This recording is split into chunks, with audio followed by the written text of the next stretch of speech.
So, my name is Patchaput, and I'm going to show you how I make pressed plates. Oh, here comes another couple of people, so come on over. Okay. And the answer is, it is the easiest thing that you can make in ceramics. You need some foam. Now, if you only have one piece of foam or a seat cushion or something like that, put some plastic on your couch, put it on top of your couch. Couch cushions make great foam for pressed plates. You need a slab of clay. Okay, this one I've been handling it, so it's gotten a little bit dinged up, but I'll figure it out. that. You need something to press into it. And I was going to use, there should be a square. What you do, you put the slab on top of the foam. You put your form, what you're going to do, and try to get it centered. It's kind of hard because you can't just look down on it. You have to look around everywhere, and then you press. And you roll, press around. Wow. Good press. And there you have it. Wow. Now, is that easy? Okay, so this one is this right here. I can pick it up. So This clay is already dried a little bit? okay, that's what I'm going to tell you about. Oh, Okay, so Okay. I bought some Laguna B-Mix so that all these, whatever I fooled around with would be consistently with the same clay. And what you need to do is, first of all, you need to make the slab. You can do that with the rolling pin and the guides. You can do an inch.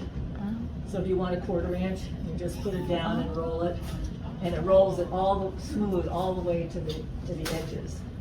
So you can pass that around and look at it. You just How thick do you usually make them? So, I watched a lot of videos to see what other people were doing with pressed plates. And most people said that they were making them 3/8 of an inch thick. So I said, okay, I'm gonna try that. So I rolled this one and that one out to 3/8 of an inch. And I also said, well, how am I gonna finish the edges? And I have to say, edges for me are a real pain in a problem area. I have had so many teachers do various kinds of slab construction, and they do something, they say, we'll take out the edges later. But they never did. I never saw what they did to take out the edges. Because they found it a pain. So what I decided to do was to do some experimenting. So this one is 3/8 of an inch thick, and I finished the edges as square edges. So as long as you're gentle, you can pass it around. Not this one. This one is also 3/8 of an inch thick, but I rounded the edges, and I'm not quite finished with this one. I rounded them, and you'll see they look thinner because they're rounded. Now you can't start working on the edges right away. If you do, well, you might be able to smooth a little bit of the edge, but basically it's a problem. You have to let them sit a little bit. And then, again, there are lots of different ways. If there are people here who make pressed plates, please jump in and tell me what you do. We can pass this around too. But do this, leave it upside down. You can also, once you take it off, you can press this down a little bit. Excuse me.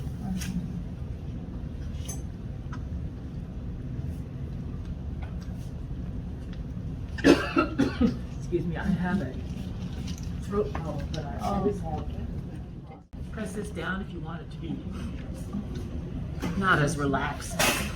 You can let it sit for a while like this. But if it's a 1/4 inch at least thick, once you take it off, it's probably gonna be okay. And you can always put some foam. I've heard people say they use curlers, and apparently there's a long rubber foam curler. So I thought I'd go look for some of those and see. How about those paddles? The sunflower paddles? Oh, they just stayed. Really? Yeah. Oh. So, how do you prepare your slab? So again, there are lots of opinions. At a minimum, you need to roll your clay, your slab, and let it sit, just like mine is sitting over there, for 10 to 15 minutes. I would probably say 20 minutes. It needs to firm up slightly. And it'll be much easier to shape if you let it, if you do that. Now you need to cut, excuse me, back to the slab. You need to smooth it. So you can use various ribs for smoothing. My new favorite rib, which I bought at our sale, rib it slowly. It slightly compresses it, it smooths it, it takes out any texture. Not doing it very hard. Just getting a smooth surface. You can, if you want, do it to the back side as well. Dish.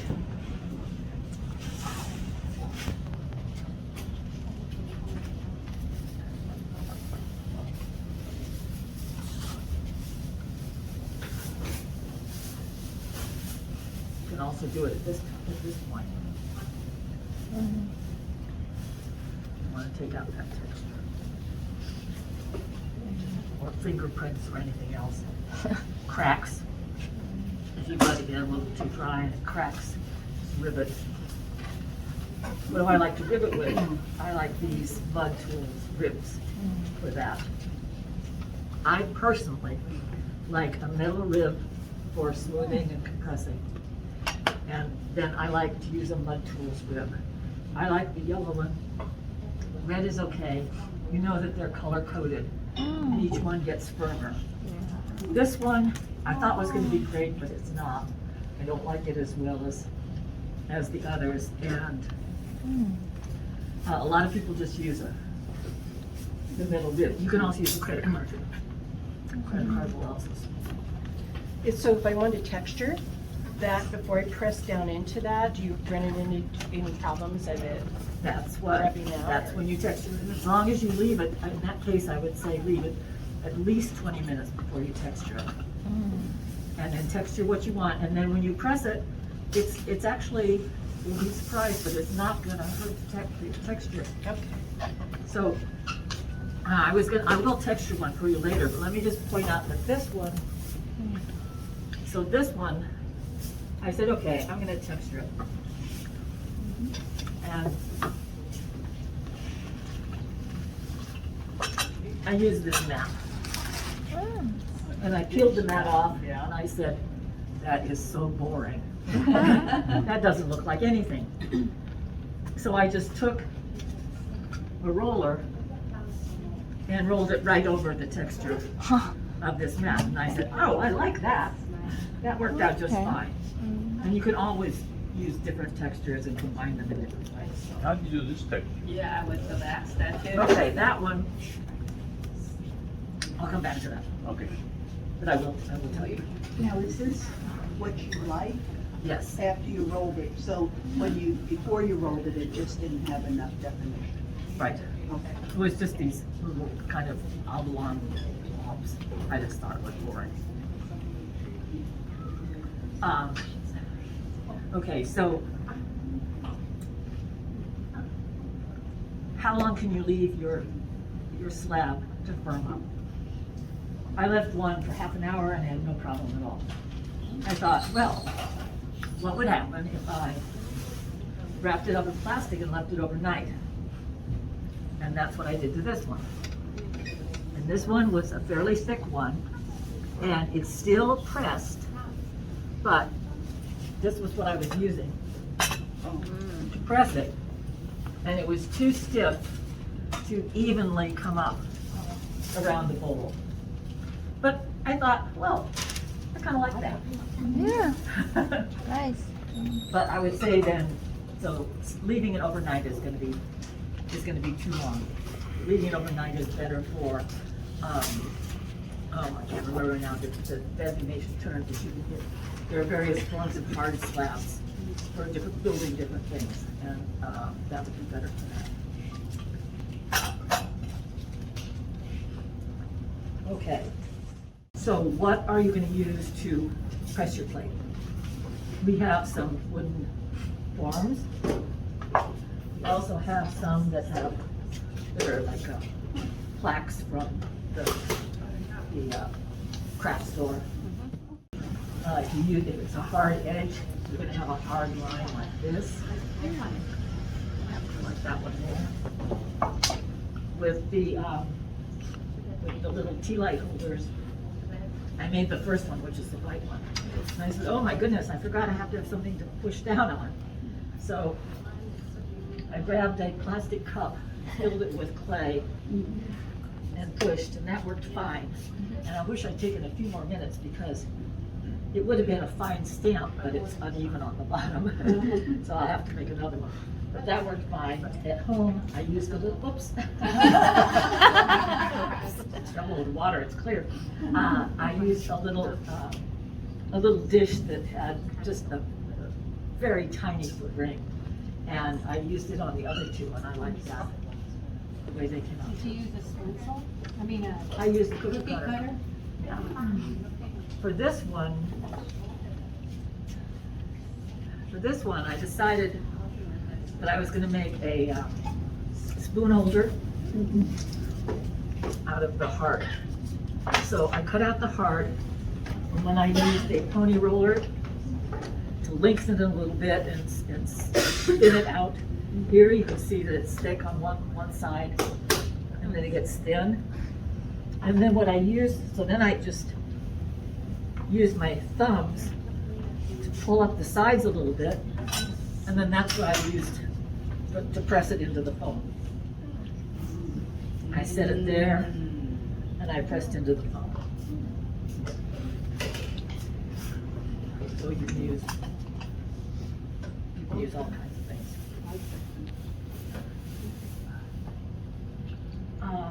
Okay, let's check my Why did you want to smooth it at the point? great edge problem.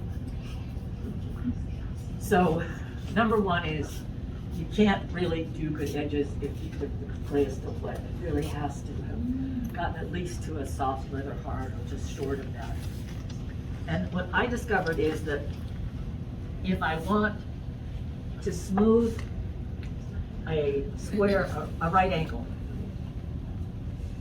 then first of all, I have to be very careful when I cut my slab in the first place. Rib on. There's a red rib under Oh, okay. Thank you. And I wanted to tell you, I used a regular needle tool. That's another reason I like to work on my own board, because I don't have to worry about cutting through anything. I don't know if you know that there are two kinds of needle tools.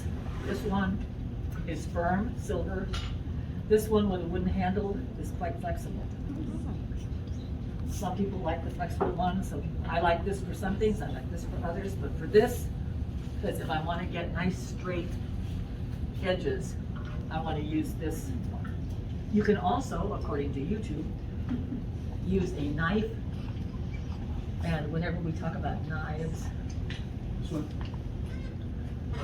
not this one. I use, there's this kind of pottery knife, but my favorite is a scalpel. Yep, disposable scalpels. We sell them for $1 a piece. You can buy whole boxes of them on Amazon. And they're very, very sharp. They come with a cover, and they're very nice. But they will cut through whatever is under your slab, so you have to be very careful. I would never cut on something like this. I don't know where board it would have to do, but that's one reason I like a needle tool, you have a better control of the pressure, knowing how hard you're pushing, and get a good edge. This one is not firm enough yet. Shoot. I was hoping I would have one that was firm enough. But this is what I do. My first tool of choice is a Sureform. There's a small one made by Bud Tools. This is a very good one you can buy at Home Depot.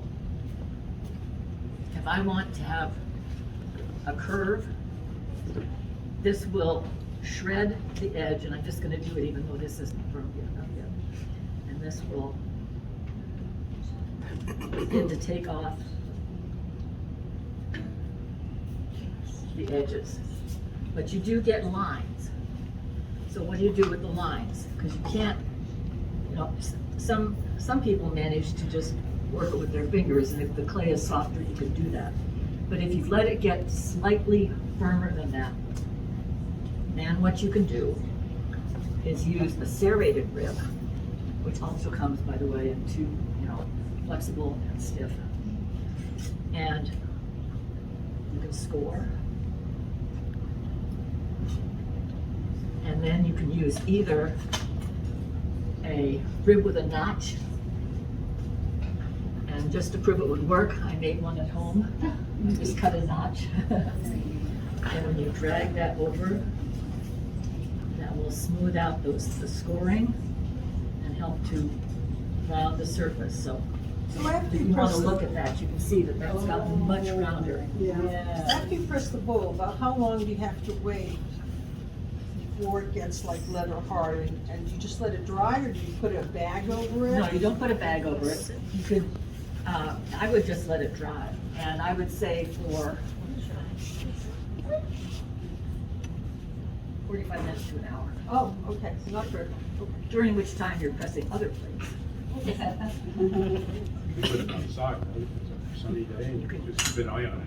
Yep, you can do that. So anyway, I like that for forming it. Again, it's loose, but you could pass it around and you can see what that process has done to that one edge. It's made it much smoother. Was this the same direction? It's the same idea, but I let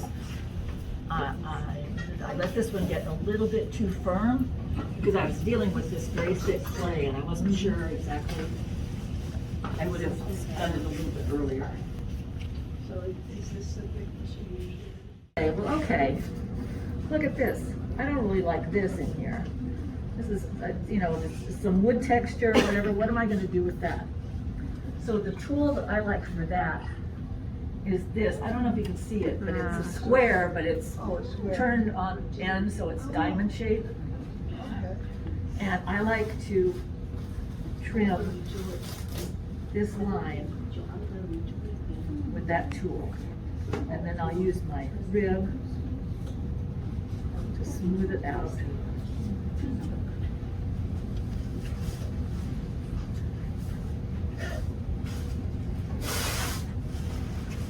Oops, I just put a dent in it.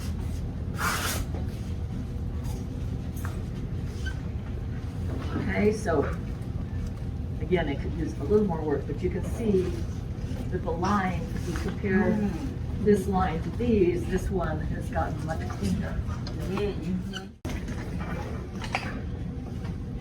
Oh.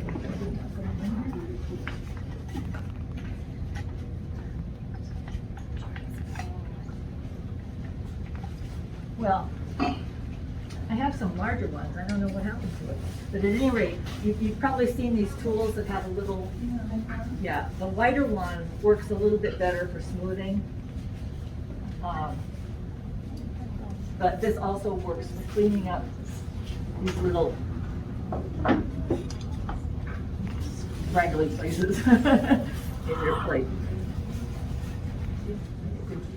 Actually, pass that around. They do make lighter ones that help. I thought I had them here. And I do, if my first stroke with either the rib or this tool is not what I want, I'll immediately wet it. Because sometimes you get friction and you end up making it worse than it was before. But a little bit of moisture and it will smooth it out.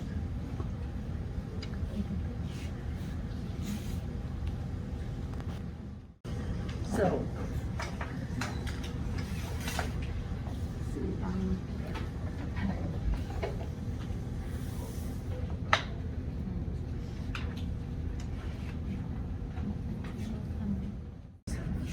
So with this one, do I have a big roller here?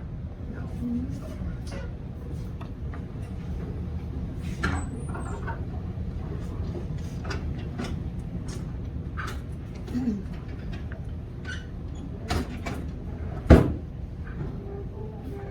Rollers slide into this, and you have to push hard, really push, but that's, you just put it on and then you have it on a roller. I thought I might try these stars. And I actually kind of like it when the pattern comes inside. So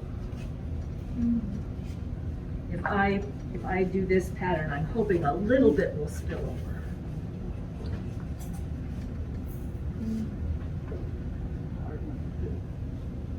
Could you do that like on a banding wheel and have the wheels spinning? Probably. Yeah.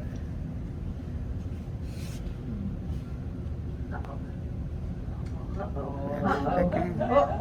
Uh-oh. Good sculpting on.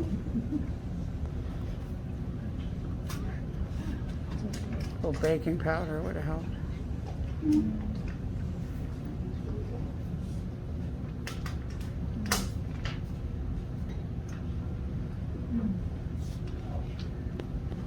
Okay, it's a little bit less than a perfect circle, but I don't think it's gonna matter.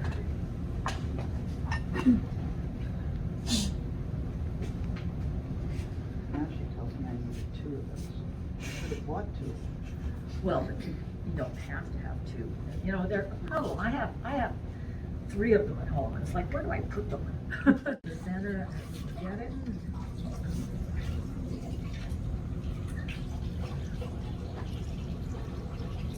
Oh, it's got some wrinkly sides.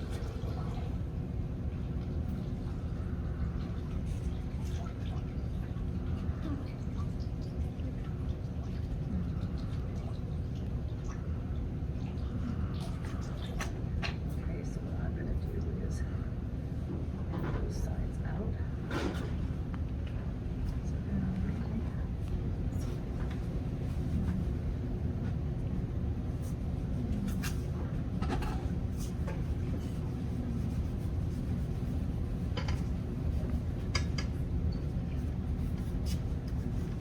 and then when this has firmed up a little bit, I'll take the Sureform and even that up. The Sureform is like that. And you said those or Home Depot have? Home Depot has them, we sell them. I think we sell them more cheaply than Home Depot does right now. So that technique you did on this. Yeah. Yes, that's just how I did it.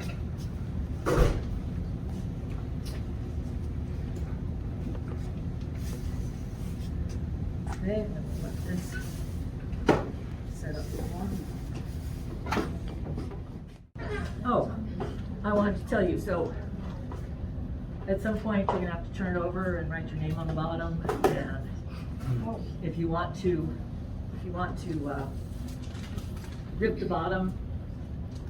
So at home, I use all kinds of things to do this. I might use just a container and usual piece.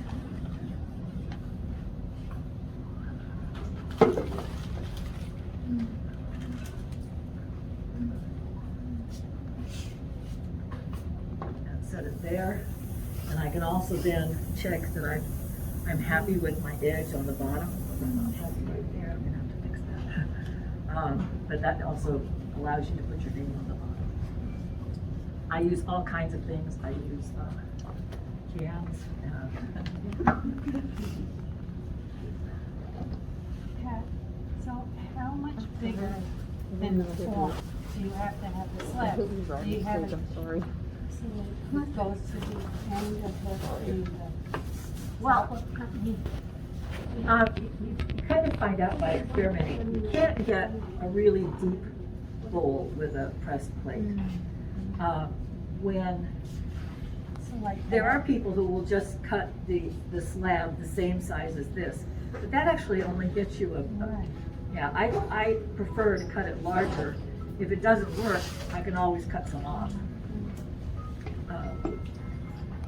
And if you haven't got it textured a whole lot, you can actually just lay it back down and recut it if it's still pliable enough. But that's a good question, and I thought, well, why don't we see what would work? What could we do with this? Will it just make a whole bunch of ripples? How far up could we get? Now, this is not an ideal form. It's a bowl that's waiting to be glazed, and it has lines in it, but it doesn't have a foot ring. So I thought, well, we could try it. This one is the one I used to do this, and that was already too firm to do it. You can also use things like your pie plates and other things. If you use glass, I would put some cornstarch on it, or I used to use WD-40, which sounds really unappetizing, but it does all the time. I haven't used vegetable oil. Maybe vegetable oil would work fine. I don't know. I've just never done it. Cornstarch works. That's what's. This is actually some powder that is on this one. Oh, and it does actually, even when it dries, it brushes off pretty easily.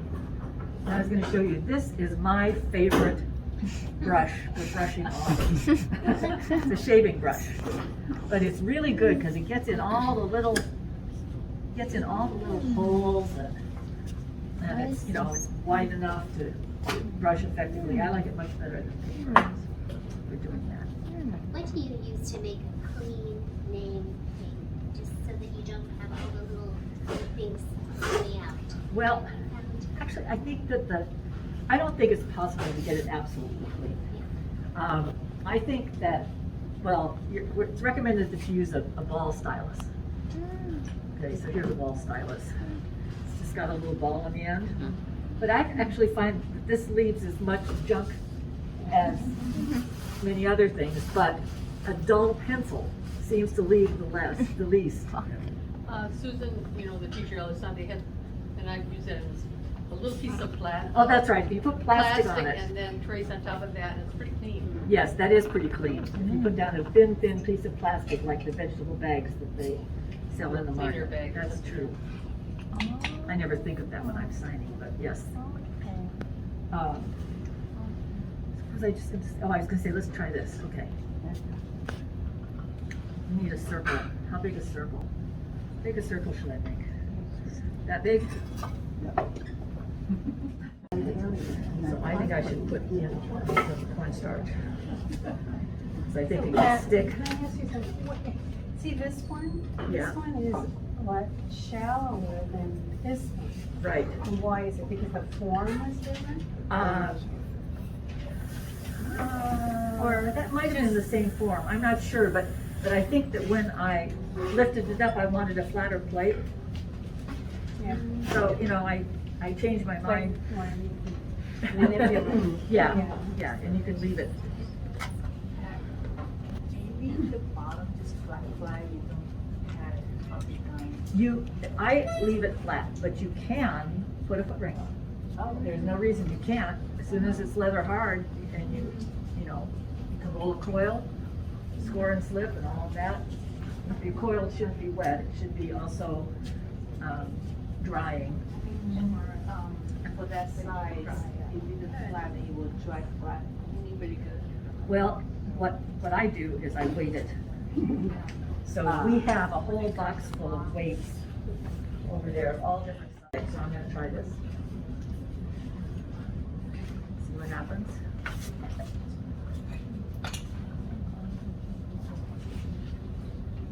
So that bowl has some texture on the bottom compared to Yes, and it might in print. Yeah. That's why I thought, Put a piece of plastic on well, I thought I'd just try the cornstarch, but we'll see. If that doesn't work, then I should have put plastic. Okay,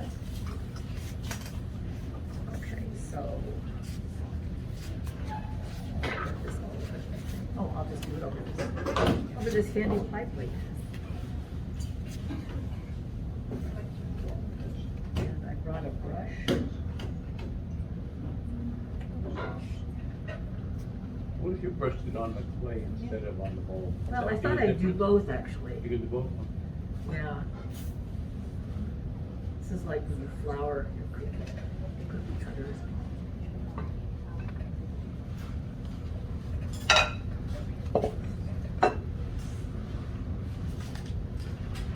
I don't think you need a whole lot. When you use the wood roll, you didn't brush the moisture on something? No, I've never had any trouble with wood sticking. So wood is on. Unless you're pressing into texture. Texture can, if your wood, like some of these, they're quite rough, and if you're pressing into texture, you can have a problem. So in that case, I do use some cornstarch or powder or something. And plaster, I know you should use cornstarch too. Plaster will release most everything. Oh, okay.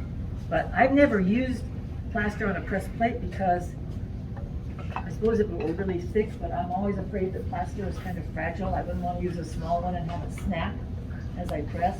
I really have no knowledge of the strength of plaster, so I haven't wanted to risk it. But we'll risk this.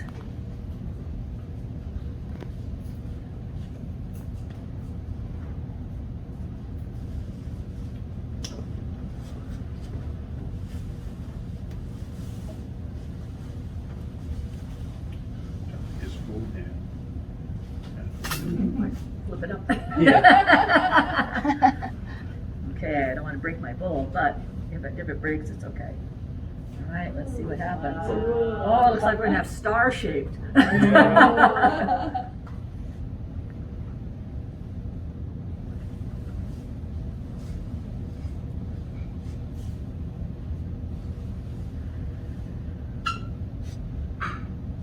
Oh, Wow. wow. That's pretty good. Nice. Another Christmas dish. Okay, so then again, you're gonna have to wait until these edges firm up so that you can smooth them and do whatever it is you want with them. Did the texture come in there too?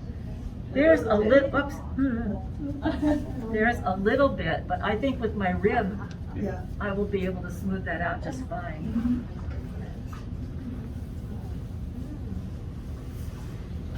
When we saw those poems at the elephant still, I got everything on my list. Are there any questions?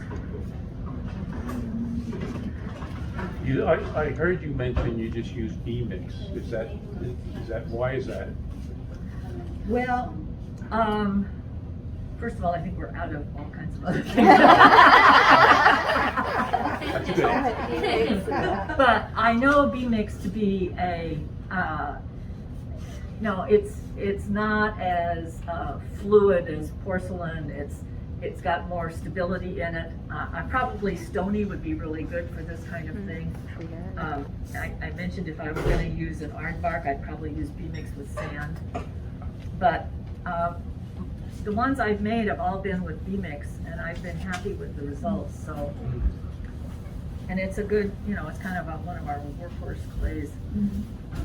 So, Kevin, did you press a leaf into it Yeah, I have- before, after? No, before I did Oh, so you put the leaf when you. I rolled the leaf onto the flat slab.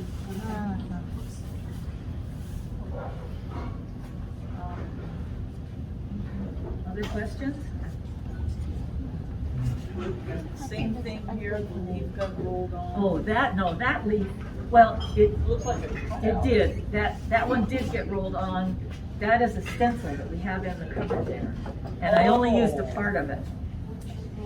So it's a big leaf stencil, and I used just 2 of the lobes of the leaf. And you press the, I rolled it on with lightly with my pony roller. Yeah. To make that, and then took it off, and then went ahead and pressed the plate. And you can see too that that was a pretty flat plate. I didn't can press see. it way down. I used, actually, I think I might have brought, no, I didn't, I think it's up there, the one that I used. 2 different colored glazes here. Yeah. And you also did, you do this, right? No, that was, I think, cool.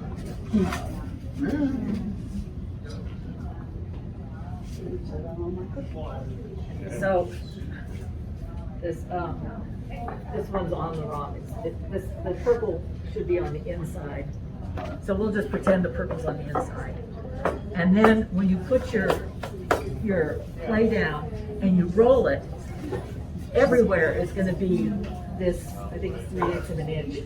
So it's not like using a regular rolling pin where the edges usually get thinner because you can't maintain absolute pressure. But this one you Unscrew can. the edges. Yes. It's like a weightlifting thing. Add relief. Yes. Whatever you, oh, I see, okay. Yeah. Wow. I have 2 of them. I have one for my clay and I have one for cookies. Because even though I believe I can clean mine sufficiently to use it for both, my children don't. Did you make that with the food rolling pin or the clay rolling pin? Yeah, so that's how it should be for 3/8. And if you, Amazon, if you take off the purple one, you have 1/4 inch. So they're in 1/8 increments? Yeah, Yeah. it's really nice and it's great for making cookies. Yeah, that's mine. That's what the package wanted to says. show them the package. Yeah, that's the package. Ah. I wasn't sure that these would be in the closet, so I brought mine. Amazon. Everything's on Amazon. It's a roller. That's a slip. Everybody loves your slip.